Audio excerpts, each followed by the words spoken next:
informativo. En menos de 2 años, mi administración ha logrado más que casi cualquier administración en la historia de nuestro país. Estados Unidos, bueno, es muy cierto.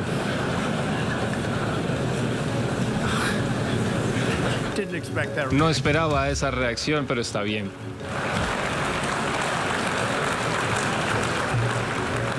Donald Trump, el hazmerreír de la Asamblea General, sus exageraciones le hicieron tener un vergonzoso momento durante su intervención en la ONU. Los representantes del mundo literalmente no pudieron contener la risa cuando Donald Trump elogiaba a su propio gobierno. Posteriormente, en conversación con la prensa, Trump aseguró que su intervención tenía la intención de provocar algunas risas en sus espectadores.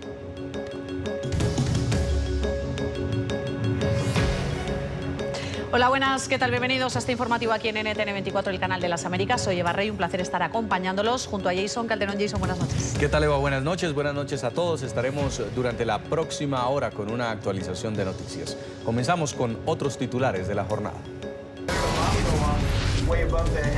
Estados Unidos le cierra el cerco a Nicolás Maduro. Durante su intervención ante la Asamblea General de la ONU, Donald Trump ha anunciado nuevas sanciones contra el círculo cercano del presidente venezolano. Posteriormente ha asegurado que un golpe militar contra el gobierno chavista podría triunfar rápidamente si lo organizan las Fuerzas Armadas. Que nuestra Fuerza Armada Nacional Bolivariana, que nuestro pueblo, que nuestras milicias sabrían cómo resistir, sabrían cómo defenderse. Y el ejemplo de Vietnam tal vez se quedaría corto ante lo que es capaz el pueblo de Venezuela. Con estas palabras contestó el canciller de Venezuela, Jorge Arreaza, a la posibilidad de una intervención extranjera en su país. Acusó al gobierno de Donald Trump de alentar un golpe de Estado contra Nicolás Maduro y dijo que el pueblo venezolano sabría defenderse. El vicepresidente de los Estados Unidos asegura tener pruebas de la movilización de tropas venezolanas hacia la frontera con Colombia. Mike Pence no ha dudado en enviar una clara advertencia al régimen chavista, que dijo en instantes. Irán fue otro punto álgido durante la intervención de Donald Trump en la plenaria de Naciones Unidas. Pidió a la comunidad internacional aislar a la República Islámica y prometió más sanciones. Hassan Rouhani respondió diciendo que hay líderes en el mundo con tendencias xenofóbicas similares a la corriente nazi. A pesar de estar envueltos en una serie de escándalos sexuales, Brett Kavanaugh podría ser juez del máximo tribunal de los Estados Unidos. El líder de la mayoría republicana del Senado, Mitch McConnell, asegura ya contar con los votos necesarios para que el nominado por Trump sea confirmado a la Corte Suprema. Un máximo de 10 años en prisión es la sentencia que recibió el comediante Bill Cosby, quien fue calificado por el juez como un depredador sexual violento. La historia en minutos. En medio de la grave crisis económica por la que atraviesa Argentina, el presidente Mauricio Macri ha incrementado su patrimonio hasta en un 21% en tan solo un año. Pasaje de nuestras cuentas. Tenemos las primeras declaraciones del joven indonesio que logró sobrevivir 49 días a la deriva en el Océano Pacífico. ¿Cómo lo hizo? Su testimonio en minutos. Jornada de golazos en las ligas española, en la gala y en la alemana. Los colchoneros golearon en la Liga de las Estrellas. En Francia, Mónaco perdió en casa y terminó la campaña perfecta del Bayern de Múnich en la Bundesliga.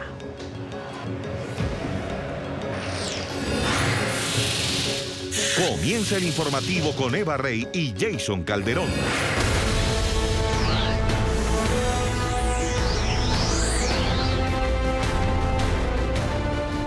La crisis en Venezuela. Este fue uno de los temas centrales durante el primer día de sesiones de la versión número 73 de la Asamblea General de la Organización de Naciones Unidas. Fue en esta plataforma que el gobierno de los Estados Unidos decidió elevar la presión contra el régimen de Nicolás Maduro, confirmando nuevas sanciones contra funcionarios de la administración chavista. Durante su intervención, el presidente de la Unión Americana, Donald Trump, pidió ayuda internacional para restaurar la democracia en la nación petrolera, donde considera se ha establecido un régimen represivo.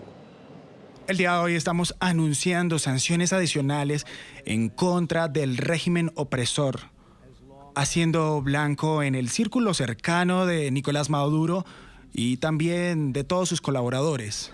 Momentos después, durante su primera reunión con el mandatario de Colombia, Iván Duque, Trump dijo que un golpe militar contra Nicolás Maduro en Venezuela podría triunfar rápidamente si las Fuerzas Armadas venezolanas se decidieran a organizarlo.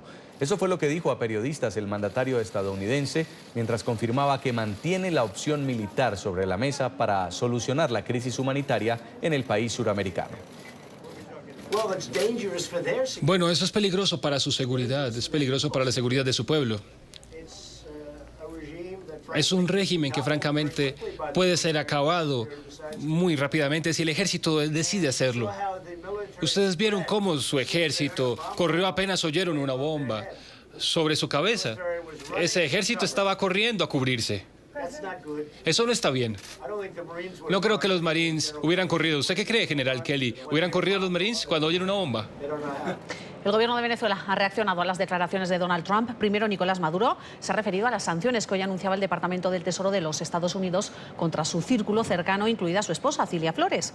Según el mandatario, se trata de un hecho sin precedentes que tiene la intención de atacarlo directamente. Durante un acto político con colombianos que viven en Venezuela, el mandatario pidió que no se metan con su familia y expresó que se trata de un acto de cobardía, ya que, según él, se está castigando a la primera dama por el hecho de ser su esposa. Recordemos que las sanciones afectan también a otros 5 altos cargos de la administración oficialista, a quienes les serán congelados los activos que puedan tener bajo jurisdicción estadounidense.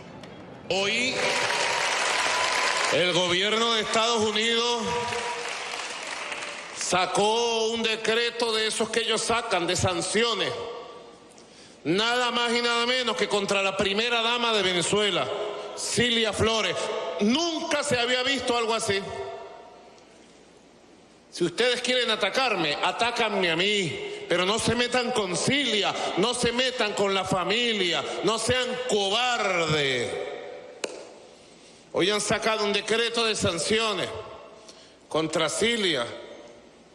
Su único delito, ser mi esposa. Como no pueden con Maduro, se van contra Cilia. Y tampoco van a poder contra Cilia. Más tarde, el canciller venezolano Jorge Arreaza contestó a la posibilidad de una intervención extranjera en su país. Acusó al gobierno de Donald Trump de alentar un golpe de Estado contra Nicolás Maduro y ha dicho además que el pueblo venezolano sabría defenderse. NTN 24 en el lugar de la noticia con nuestro periodista Alejandro Rincón. Alejandro, adelante. Eva, Jason, televidentes del Canal de las Américas, buenas noches. En esa reacción del canciller Arreaza también estableció un paralelo con parte de la historia de la Unión Americana en concepto de el canciller en caso de que la Unión Americana llegara a intervenir militarmente en Venezuela, tendrían unas consecuencias devastadoras, similares a las que se vieron en su momento en la guerra de Vietnam. Que el presidente Trump dijo que sería muy fácil que los militares venezolanos dieran un golpe militar. No sé, a lo mejor ustedes iban a responder sobre eso y me estoy adelantando. Pero, bueno, esto confirma lo que el New York Times publicó y el Washington Post y el ABC de España, que efectivamente el intervencionismo de los Estados Unidos es tan grosero que efectivamente están de acuerdo con que haya golpes militares, con que haya derramamiento de sangre, con que haya muerte, con que haya magnicidio en Venezuela. Claro, como no son sus hijos. Lo dijo el vicepresidente de los Estados Unidos, Mike Pence, que Venezuela está movilizando tropas y que ellos ayudarían a Colombia en una guerra. ¿A qué están apostando? ¿Desde dónde habló el señor sicario general de la OEA, Luis Almagro? En territorio colombiano, en la frontera con Venezuela, y desde allí pidió una intervención en Venezuela. Están viendo lo claro de la estrategia. Están viendo cómo la develan abiertamente. Y están viendo lo que pudiese costar en vidas humanas. Sería una tragedia para Venezuela, sería una tragedia para la región. Si quieren ver una crisis de migración, etcétera, sería una tragedia una intervención en Venezuela. Pero ojo, que nuestra Fuerza Armada Nacional Bolivariana, que nuestro pueblo, que nuestras milicias sabrían cómo resistir, sabrían cómo defenderse, y el ejemplo de Vietnam tal vez se quedaría corto ante lo que es capaz el pueblo de Venezuela cuando se decide, como lo ha hecho desde hace 200 años. El canciller Arreaza también fue consultado durante su encuentro con la prensa por una reacción a propósito de la decisión de los Estados Unidos de imponer nuevas sanciones en contra a personas cercanas a Nicolás Maduro. Esto dijo el canciller sobre el asunto en particular. ¿Hemos nosotros superado todas las pruebas, obstáculos y agresiones de los Estados Unidos? La respuesta es sí. Superaremos la agresión de Estados Unidos en el futuro, la respuesta definitiva es sí, la superaremos. ¿A quién más van a sancionar? A la esposa del presidente, falta quizá a los nietos del presidente. No sé, mira, nuestra respuesta es seguir batallando, seguir luchando, seguir construyendo nuestra democracia, estabilizar nuestra economía, buscar los mecanismos para bypassear las medidas de bloqueo de los Estados Unidos contra nosotros y construir la paz, la prosperidad y el crecimiento en Venezuela. La respuesta oficial de Venezuela es que vamos a seguir adelante y denunciar esas sanciones, como lo he hecho aquí, como absolutamente fuera del marco del derecho internacional público, como una afrenta hacerlo en las Naciones Unidas, que lo hagan desde el Pentágono, desde la Casa Blanca, desde el Departamento de Estado, que lo publiquen en la página web de sus instituciones. Dios mío, pero hacerlo desde el podio de la Asamblea General de Naciones Unidas. Pero no es eso insultar a Naciones Unidas. No lo pregunto, lo afirmo. Eso es insultar a las Naciones Unidas. Y sin embargo, es lo que hacen. Venezuela no ha dejado de ser noticia en el transcurso de esta jornada de martes. Durante las últimas horas también han tenido otros encuentros de los cancilleres de América Latina relacionado con el propósito de un grupo de países de presentar una denuncia contra Nicolás Maduro ante la Corte Penal Internacional. Un anuncio que se había previsto originalmente para este martes, sin embargo ha sido postergado para la mañana del miércoles. Es todo lo que tenemos para ustedes por ahora. Continúen con más en el informativo. Gracias, Alejandro. Y por su parte, el vicepresidente de los Estados Unidos, Mike Pence, comunicó que tiene reportes de movimientos de tropas en territorio venezolano. Según el segundo al mando en la Casa Blanca, Maduro habría ordenado la movilización de soldados nuevamente hacia la frontera con Colombia. El vicepresidente no dudó en lanzar una dura advertencia. Manténganse seguros en que los Estados Unidos se mantendrá con sus aliados por su seguridad. Las noticias reportan el día de hoy que el régimen de Maduro ha movilizado tropas militares a la frontera con Colombia,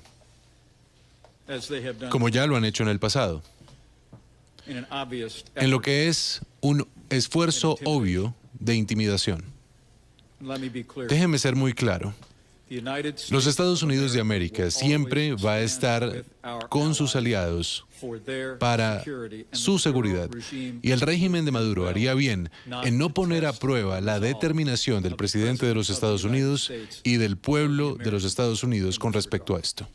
Y durante la jornada en la ONU, varios mandatarios latinoamericanos se han sintonizado con el tema de la situación venezolana durante sus respectivas intervenciones. El presidente de Ecuador, Lenín Moreno, pidió solidaridad con los venezolanos que han tenido que dejar su país y abogó por un diálogo nacional para salir de la crisis. En Ecuador estamos recibiendo diariamente al menos a 6.000 hermanos venezolanos. Los niños llegan con sarampión, con difteria, con poliomielitis, mujeres embarazadas que nunca se han hecho un control. Hemos destinado más de 50.000 vacunas para esos bellos e indefensos niños y hemos realizado decenas de miles de chequeos de salud a los más de 1 millón de hermanos que han dejado sus hogares para buscar mejor suerte. Hemos urgido al gobierno y al pueblo venezolanos a que resuelvan su crisis como debe ser, con un diálogo nacional, franco e inclusivo. Y el presidente de Perú, Martín Vizcarra, por su parte ha ratificado su intención de dar la mano al pueblo de Venezuela. Ha hecho un llamado urgente a la comunidad internacional para que atienda la grave crisis que ha ocasionado un flujo masivo de refugiados en toda la región. La magnitud de ese éxodo no tiene precedentes en nuestra región y requiere respuestas colectivas de parte de la comunidad internacional.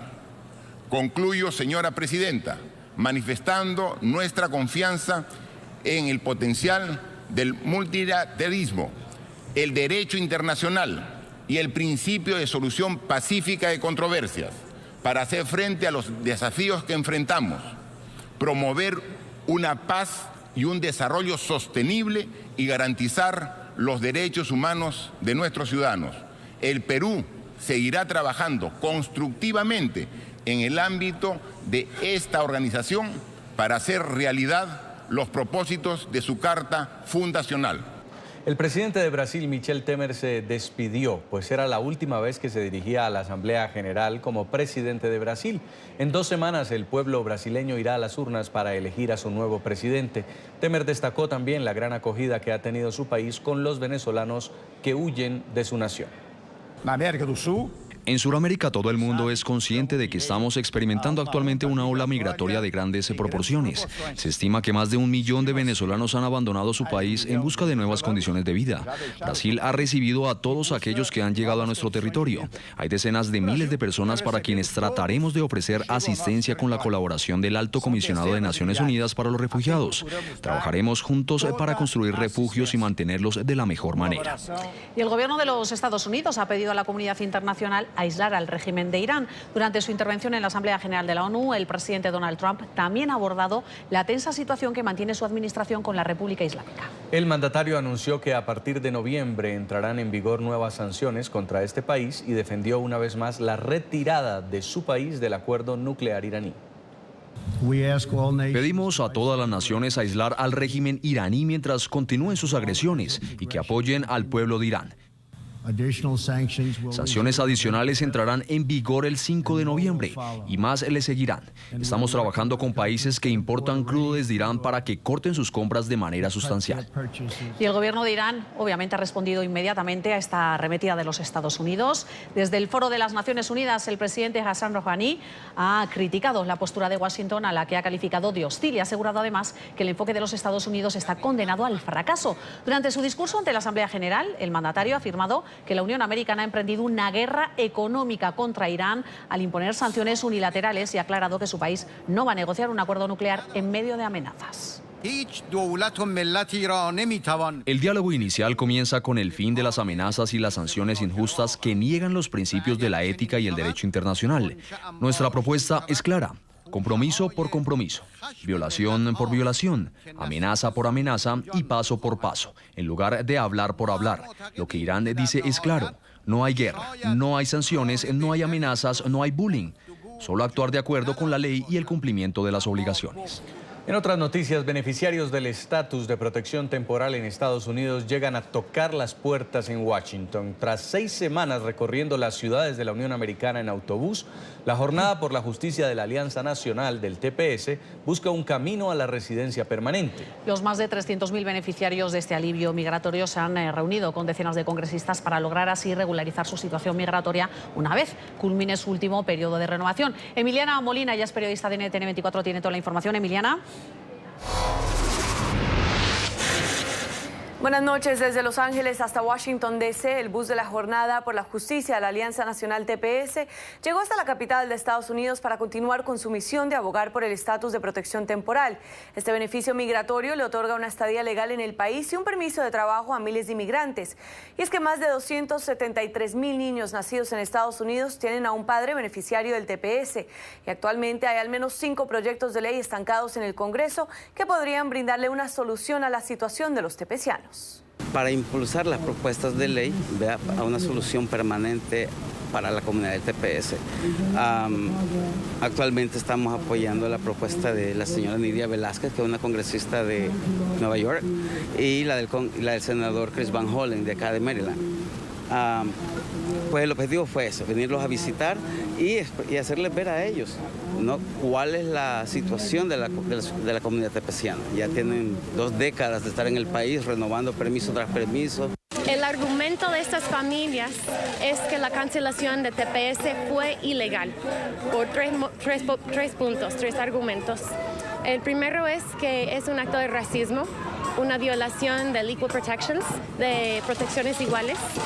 Segundo, que es una violación del acto de procedimiento administrativo, o sea que el gobierno violó sus propias reglas por no hacer un estudio de las condiciones de los países que son designados para TPS antes de cancelar el programa.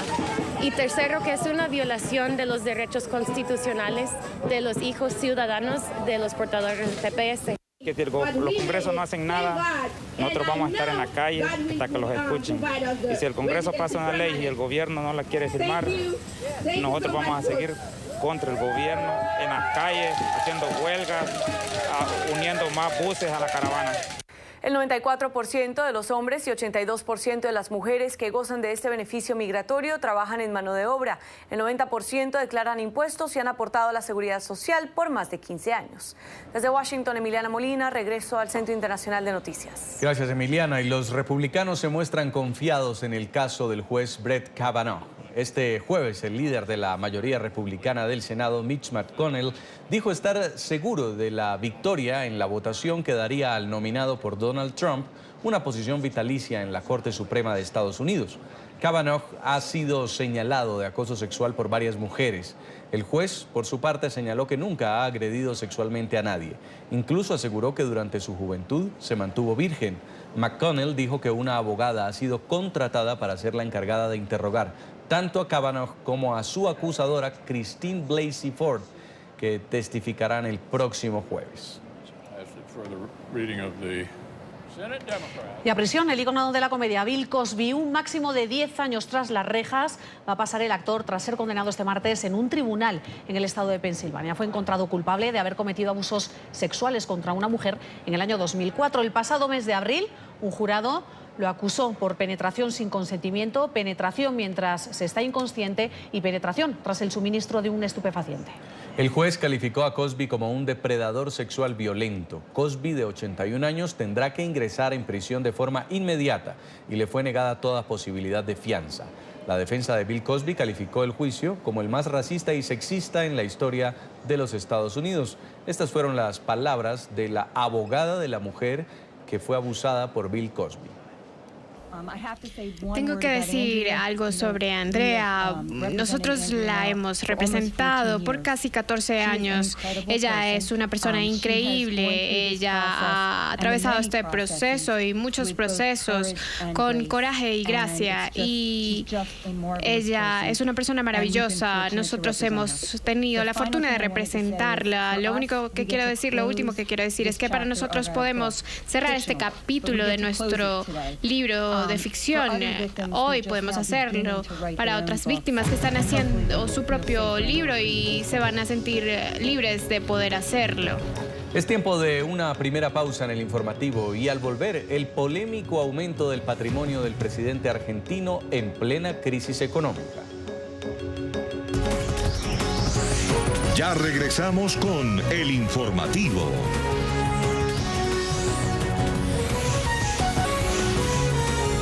Continuamos con el informativo.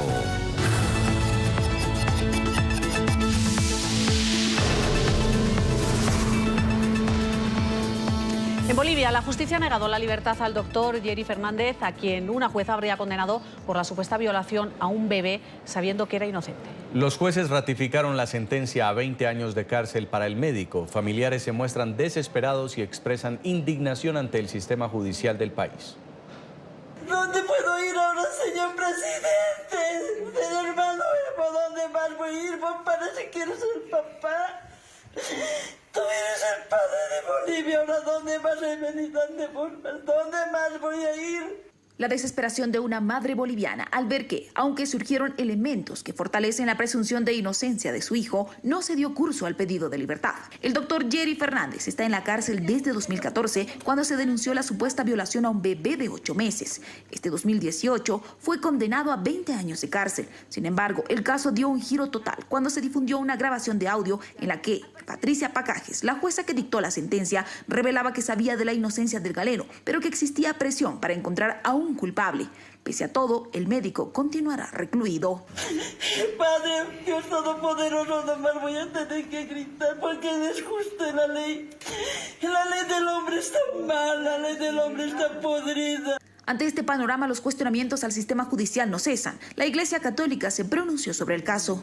Somos conscientes de que la justicia en nuestro país está enferma. ¿Cuál es la función del Ministerio de Justicia? ¿Cumple su tarea? Son preguntas que se formulan desde filas opositoras. Al no encontrar respuesta, envían una carta al presidente Evo Morales. Para pedir que de una vez se cierre el Ministerio de Justicia Si ustedes se dan cuenta, ese supuesto Ministerio de Justicia no ha servido para nada hasta este momento, a no ser desde partija de pegas y desde partija de notariados. Solamente se accionan cuando tienen que perseguir a opositores. La Constitución boliviana establece que es el Consejo de la Magistratura el encargado de designar a jueces de partido y de instrucción. El vicepresidente del Estado, Álvaro García Linera, recomienda evaluación profunda para cada nombramiento. También reacciona indignado. Hemos visto con dolor, con indignación, toda la información que está circulando. Uno decía, Dios mío, ¿en manos de quién estamos? No puede ser, no puede ser. Con la ratificación de la detención se anuncian más movilizaciones de protesta, mientras la jueza Patricia Pacajes, que preside el tribunal que condenó al médico, en primera instancia dijo haber sido drogada para ser grabada. Ahora se informó que intentó quitarse la vida y permanece internada en un hospital psiquiátrico. Desde La Paz, Bolivia, Paola Cuentas en el informe para NTN 24. Y finalmente ha llegado al puerto de La Guaira, en Venezuela, el bloque hospital chino conocido como Arca de la Paz. Tras rechazar apoyo de Colombia y Estados Unidos, el régimen madurista permitió la llegada de la embarcación asiática, que supone un alivio para quienes padecen la crisis humanitaria. La señora Delia Baute nació en el estado Vargas. La llegada del buque chino abrió la esperanza a sus familiares enfermos. Asegura que fueron evaluados, no hubo diagnóstico. Salieron del barco con más preguntas que respuestas. La evaluaron y no le dijeron más nada, y como no saben chino, no tenemos traductores. ¿Qué le dijeron a la persona que evaluaron? Nada, porque no entendían lo que le decían, sino la persona, pero ya, sí, ya me evaluaron, ya es todo. Deberíamos tener traductores para este tipo de eventos, una muy buena coordinación. Nada. Asegura que la crisis humanitaria que viven los venezolanos también necesita un traductor para que quienes gobiernan la entiendan. Con palabras criollas del venezolano. Necesidad. Estamos necesitados, estamos carentes de todo. Hasta de afecto. Ya no nos queremos. Estamos así.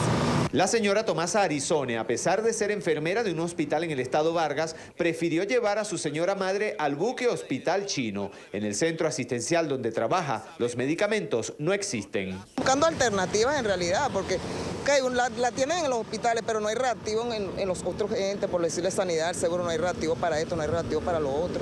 La expectativa y la fe se juntan cuando de buscar salud se trata. A ver qué mejora consigo ahí. Se le solucione su problema. Sí. ¿Qué nos puede decir? ¿Cómo se siente? ¿Qué es lo que siente? Bueno, de todo, siento un poquito de todo. Bueno, voy a ver qué es lo que hay. Mientras tanto, el ministro de la Defensa, Vladimir Padrino López, aseguró que pudo constatar que el buque cuenta con la capacidad de atender y ayudar a los enfermos venezolanos. Hemos constatado de todas sus capacidades, de todas sus prestaciones y de todo lo que es capaz de hacer en materia de medicina este buque. Es un buque que lo primero que tenemos que resaltar es su nombre, Arca de Paz. Es un buque para la paz. Los habitantes del estado Vargas agradecen la ayuda humanitaria, pero también exigen la reactivación de los hospitales venezolanos. Que sean dotados de medicina como estaban antes, que los médicos trabajen con un salario digno, que se merecen por haber estudiado.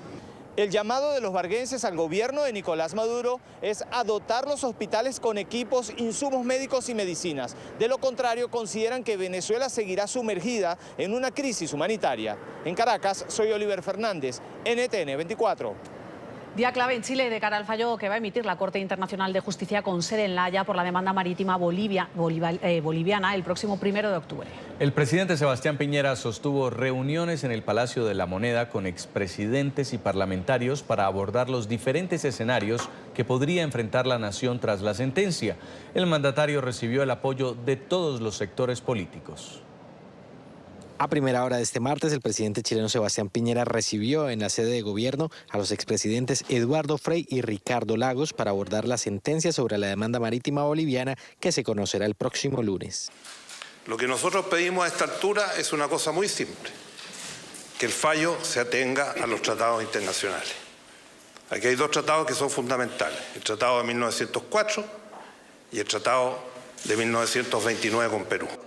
El encuentro, que estuvo marcado por el optimismo, duró cerca de 2 horas. Para los exmandatarios, la demanda interpuesta por Bolivia en abril de 2013 busca exigirle algo a Chile que ya le ofrece a Bolivia. La situación de Chile es sólida y en consecuencia el que se nos pida conversar no es sino ratificar lo que hemos hecho durante muchos años. Los países vecinos conversan y dialogan. El presidente Sebastián Piñera además sostuvo un encuentro con los presidentes de los partidos políticos y los miembros de las comisiones de Relaciones Exteriores, tanto de la Cámara de Diputados como del Senado, quienes manifestaron su respaldo a la gestión del gobierno ante el Tribunal Internacional. Este es un tema de Estado que tenemos que enfrentarlo con unidad, con sobriedad, con prudencia. Creemos que tenemos que esperar el fallo con serenidad. Son sólidos los fundamentos jurídicos que ha esgrimido Chile. Así, Chile espera que la Corte Internacional de Justicia con sede en La Haya tenga en cuenta los argumentos expuestos por sus abogados, donde aseguran que los límites y las fronteras entre los dos países quedaron totalmente definidas en el Tratado de 1904, que aún está vigente. Sin duda, pues hay gran expectativa por lo que pueda ocurrir entonces el próximo lunes 1 de octubre, cuando la Corte Internacional de Justicia con sede en La Haya determine si se obliga o no al Estado chileno a negociar una salida soberana al Océano Pacífico para Bolivia. Soy Juan Pablo Monsalve, este es un informe para NTN 24 desde Santiago de Chile. Cuarto paro general en Argentina. La Confederación General de los Trabajadores, junto con la Central de Trabajadores Argentinos, han dado cumplimiento a la huelga nacional en contra de las medidas económicas de Mauricio Macri. La medida mantiene el transporte público parado y algunos aeropuertos con vuelos cancelados. La Confederación General de los Trabajadores activó el cuarto paro contra las políticas económicas del gobierno de Mauricio Macri. Con cortes de rutas en los principales accesos a la capital porteña, las agrupaciones sociales de izquierda se sumaron a la medida de fuerza, como así también agrupaciones sindicales fuertes como la bancaria. Por supuesto, el paro ha comenzado en todo el país. A las 0 horas, no hay actividad bancaria, tanto pública como privada, y además ya sabemos que ayer hubo movilizaciones muy importantes de las que la bancaria ha participado con el Frente Sindical, hemos respaldado las acciones de la CTA y obviamente columnados en la CGT cumpliremos este paro del día de mañana, que no solamente es un llamado de atención y de reflexión al gobierno, sino también a estos señores del Fondo Monetario Internacional que están tratando de imponer aquí un plan económico que va a llevar a la Argentina nuevamente al desastre. La adhesión fue contundente. No funcionan los medios de transporte y los aeropuertos no operan. El ministro de Trabajo, Jorge Triaca, dijo que la huelga no ayuda al país. Por su parte, desde la bancaria anunciaron que esta medida de fuerza se puede repetir cuando se realice el G20 en Argentina. El Frente Sindical, que integra la Asociación Bancaria con la Corriente Federal, camioneros, los mecánicos y muchos otros sindicatos, ha determinado la continuidad. Vamos a movilizarnos en ocasión del presupuesto, vamos a movilizarnos a Luján y ya te digo, en el horizonte está una enorme movilización con motivo del G20, porque son líderes que no prestan atención a sus pueblos. Con este es el cuarto paro nacional que tiene la gestión de Mauricio Macri en lo que va del año. Y se pueden llegar a sumar otros escenarios parecidos, teniendo en cuenta que el G20 que se realiza en los próximos meses en la Argentina, los sindicatos han dicho que si no hay un acuerdo con ellos en los aumentos salariales, si no hay un cese de negociaciones con el Fondo Monetario Internacional, este escenario va a ocurrir nuevamente. Estas medidas de fuerza las van a continuar realizando, algo que es muy probable que sea a suceder, teniendo en cuenta que el gobierno nacional se encuentra justamente en estos momentos en Estados Unidos, precisamente en Nueva York, realizando los últimos detalles del acuerdo con el Fondo Monetario Internacional. Desde Buenos Aires, este es un informe de Federico Juanto para NTN 24. Y el economista Luis Caputo ha renunciado este martes a la presidencia del Banco Central de Argentina. La decisión se conocía en un momento en el que el presidente Mauricio Macri está en Nueva York para participar de la Asamblea General de la Organización de Naciones Unidas. Según un comunicado del Banco Central, la renuncia se debe a motivos personales. En su reemplazo fue nombrado el hasta ahora viceministro de Economía, Guido Sandleris, un economista que ha trabajado para el Banco Mundial y el Banco Interamericano de Desarrollo y que, según la presidencia, cuenta con una amplia trayectoria académica. Y el cambio de meta implica un ahorro de... Pese a la crisis económica que padece Argentina, el patrimonio de su presidente creció un 21% en el año 2017. El patrimonio de Mauricio Macri se ha incrementado en poco más de 17 millones de pesos, por lo que finalizó el 2017 en casi 100 millones, de acuerdo a los datos explícitos en su declaración jurada presentada ante la Oficina Anticorrupción. La principal ganancia que tuvo el mandatario provino de la venta de distintos bonos de la deuda pública nacional y de la provincia de Buenos Aires. Esta declaración excluye aquellos bienes del jefe de Estado que son manejados por un fideicomiso ciego conformado desde que asumió su cargo en diciembre de 2015. El patrimonio presidencial tuvo una variación de 21% en un año, un porcentaje menor al ritmo de la inflación de ese mismo periodo, que terminó siendo cercano al 25%. Vamos a hacer una nueva pausa aquí en el informativo. Al volver, el relato de un náufrago, las primeras declaraciones del joven que logró mantenerse con vida durante 7 semanas perdido en el océano. Volvemos en segundos. Ya regresamos con el informativo.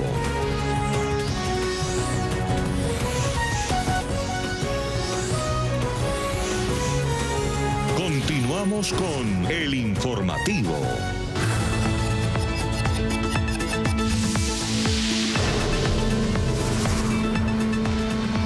Un joven rescatado luego de sobrevivir 49 días a la deriva en el Océano Pacífico recordó la dura prueba que padeció.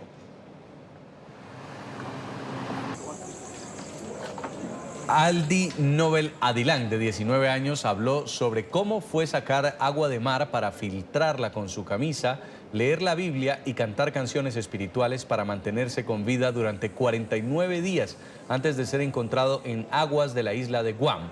En declaraciones a la agencia Reuters desde la casa familiar, Adilán contó su terrible experiencia cuando el ancla de su balsa se rompió debido a los fuertes vientos y lo envió mar adentro. Tras permanecer a la intemperie, el joven fue finalmente rescatado por un barco panameño el pasado 31 de agosto. Durante ese tiempo yo siempre estaba pensando en poder reunirme con mis hermanos y mi familia, pero también algunas veces pensamientos estúpidos venían a mi mente, como tratar de quitarme la vida. Esos pensamientos se desvanecían en la esperanza de que un barco me encontraría. Yo leía la Biblia y cantaba canciones porque en mi balsa yo llevaba una copia de la Biblia. Y desde Estonia, el país menos creyente del mundo, el Papa Francisco ha entonado un mea culpa por el mal manejo de los casos de abuso sexual en la Iglesia Católica.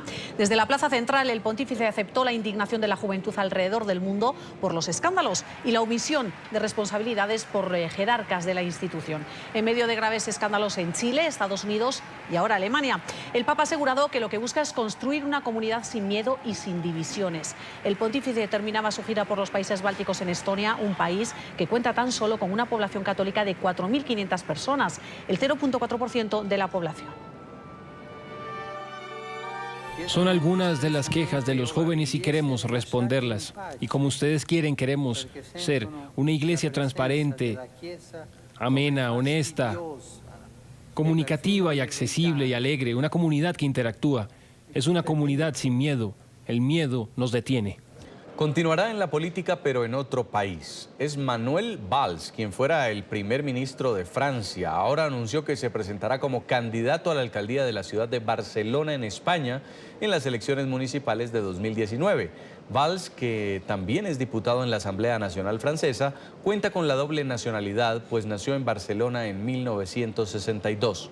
Deberá ahora renunciar a sus obligaciones políticas en el país galo y enfrentarse a la coalición de izquierda liderada por Ada Colau, que actualmente gobierna en esta urbe. Vamos a hacer una última pausa aquí en el informativo. Al volver, toda la información de los deportes. En unos segundos, no se vaya. Ya regresamos con el informativo.